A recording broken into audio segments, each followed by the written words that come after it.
my 30 plus years at the University of Illinois, I've been studying protein and amino acids. And while I was there doing that, I learned a lot about nutrition. I really became very focused on skeletal muscle. And one of the things that I think was sort of the theme today is that traditional medicine right now, certainly modern medicine, is focusing on treating problems, treating diseases. And what I learned in nutrition is really about staying healthy. And so as I did that, I learned how important skeletal muscle was. And so I really want to talk today really about the lifelong aspect of health and where skeletal muscle plays in that. And to do that, what I'm going to do is sort of take you on a journey of sort of my career and how it sort of came to me. I think when we hear about skeletal muscle, the first thing that most of us come to mind is athletes, bodybuilders. It's all about physical performance. We eat a lot of protein, okay? But it's really a lot broader than that. And as we looked at it in research, what we realized is a lifespan issue. You know, who needs the most protein? Is it children growing? Is it midlife for performance and activities? Is it elderly? It's really the whole spectrum. And that's sort of what we need to keep in mind. I want to sort of take you back in time a little bit. When I first got started in nutrition, there was electricity, but it was back in the early 80s. I got involved with the U.S. Agency for International Development, USAID. I was working in northern Africa and Morocco. And we were involved in actually building an agricultural university for this northern African country. And while I was there, we would go out into the countryside in the poor rural villages, and we would see malnutrition. We would see children who were growth stunted. And we would see problems with the kind of diet they had. And what we learned is actually when we looked at their diet, they had enough calories, but they didn't have the right kind of nutrients, and specifically the right kind of protein. So what we learned is if we could give them the right kinds of protein throughout the day, basically they could recover and grow normally. But one of the learnings I got from that is that as they started to grow and look sort of normal, their body composition was wrong. They had stunted their muscle, their skeletal muscle development, and so as they got older, they actually accumulated more fat. They became obese. They looked sort of healthy, but they had the wrong balance. And that leads to all kinds of problems like diabetes, obesity, heart disease, etc. So this is sort of my most technical slide, but it sort of underpins everything I'd like you to think about. So as we think about protein needs, I think all of us immediately say, well, children, obviously they're growing, so they need protein. We're building body tissues. But it turns out that for every one of us, at every point in our lives, the biggest issue is an ongoing process of repair and replacement of protein. It's a process of always continuously replacing protein. If we look in our bodies, you know, when you build a building, you make it out of bricks, you build the walls, and those bricks are there forever. But when you build a human body, those proteins are constantly being replaced. In fact, if you look in different organs, like in your liver, most of the proteins in your liver are replaced literally every day. The proteins in your muscle are replaced about every 2 to 3 months.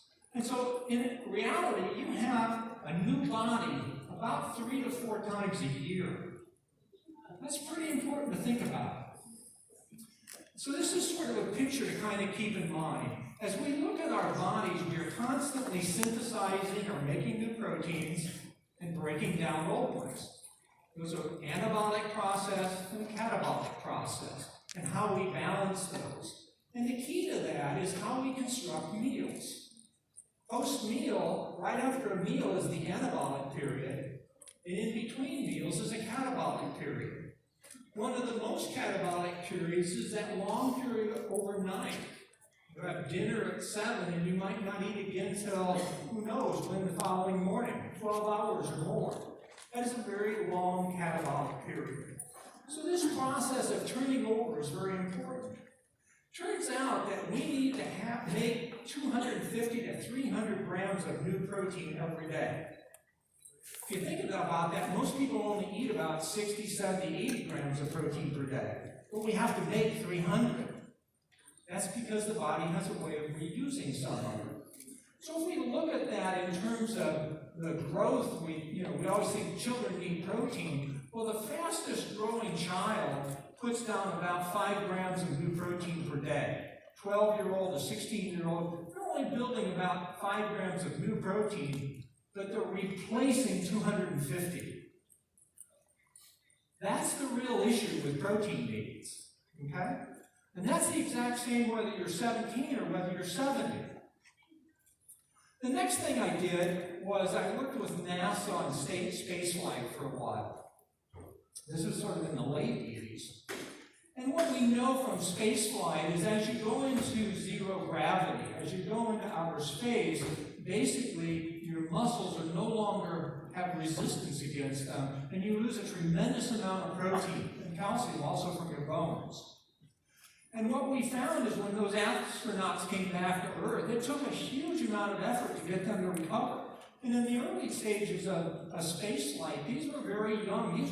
These were Air Force test pilots. They were 25 years old in great shape, and we couldn't get them to recover. So what we realized then is that if we're going to maintain health, it's not about trying to recover from something, it's about being proactive. It's about doing the right things at the right time. So we built things into space. We had enough protein to go with them. We built resistance exercise that they could take into space, and we realized we could prevent the loss. From there, we sort of shifted into thinking a little bit more about the aging process. And we all know that, as we age, there's sort of a bit of a downward slope to it. And we're worried about the kind of slope. Obviously, we'd like that slope to be much flatter. We don't want it to be steep. Okay? What we learned from that is it's all about muscle health. We know that as you get older, if you lose muscle mass and strength, we can lose mobility. That's kind of the obvious part of it. But what we also get is all kinds of metabolic problems. We begin to see blood lipid problems. Cholesterol gets higher, triglycerides get higher. We get problems with blood sugar, insulin resistance. We ultimately develop more body fat. So all of those kinds of things happen because muscle is becoming unhealthy. There's a very interesting experiment from some of my colleagues at the University of Texas that was done about the year 2000. And what they did was they looked at individuals at that first breakfast meal. So they had individuals come into their laboratory. They had some that were young, they were about 25, and they had older individuals who were in their 70s, I think they were around 70. And after an overnight period of not eating, fasting, they then gave them a breakfast meal. Typical breakfast meal in the U.S. is somewhere between 8 and maybe 12 grams of protein. They gave them a 15-gram protein meal, and what you can see is that young individuals responded with protein synthesis and muscle pretty high. They went into an anabolic period, but the older individuals didn't do anything at all. That protein basically became calories. It was pretty useless to them.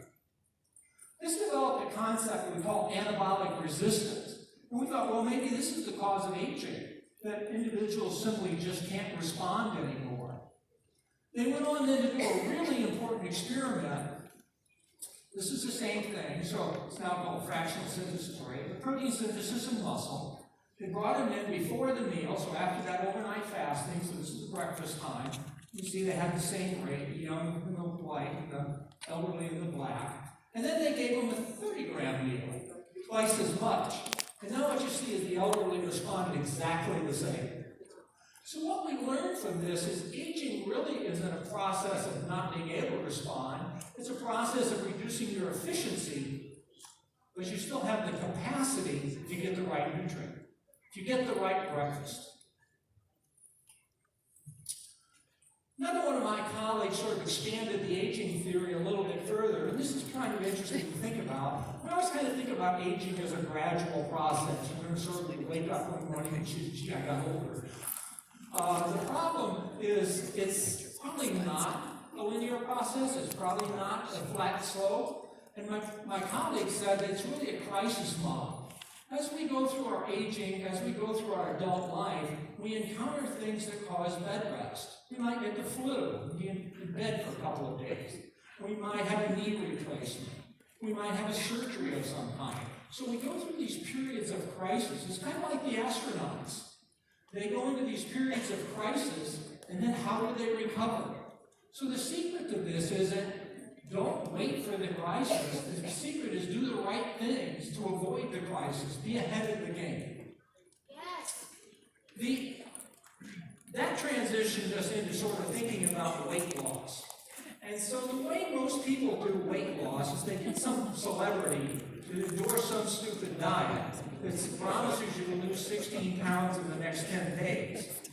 But if you think about that, we call this yo-yo dieting, is that when you do that, you start losing weight. But the problem with that is you're the astronaut. You lose both muscle and fat. Yeah. And so you go from before, you lose your weight, and then after 4 weeks or 6 weeks or 2 months, you're sick and tired of the stupid diet, and you then start to gain back the weight. But now when you gain it back, you're the astronaut, you can't gain back the muscle, you only gain back the fat. And so now we go on to the next diet. A year later, we find another miracle diet, and we do it again. If you see the individual on the right side, each time we get fatter and fatter. We have less muscle mass, less aerobic capacity in our body, less able to burn calories, and basically we keep getting fatter. So this is basically a picture, and this might be a little hard to think about. The individual on the left has a lot of weight, has a lot of yellow as fat.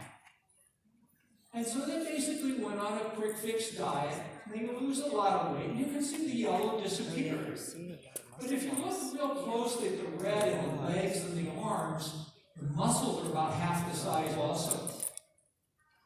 And now if they go on this yo-yo diet, they're going to gain back the fat, and they're far worse off for having done it. So what we want is a nutrition approach that makes sound sense. It's a lifetime style. I hate the word diet, personally. Diet implies it's something you're going to do for a short period of time. I only use the term lifestyle. If it's not a lifestyle you're going to follow, don't ever bother doing it. Mm-hmm. Right. One of the other things that we learned from this is that modern medicine, as I said at the beginning, tends to focus on the symptoms. So we treat heart disease, we take statins, we take kinds of medicines, we worry about being fat, but that's really the symptom, that's the outcome of not having adequate muscle. If your muscles are healthy, you don't get fat. The issue is we got the wrong focus. We want to prevent the problem, we don't want to just treat it. So if we think muscle first then, the issues that we're going to be thinking about is we're going to be able to stimulate muscle protein synthesis. This is a very, it's an important process for the body, but it's also very energy requiring. It burns a lot of calories.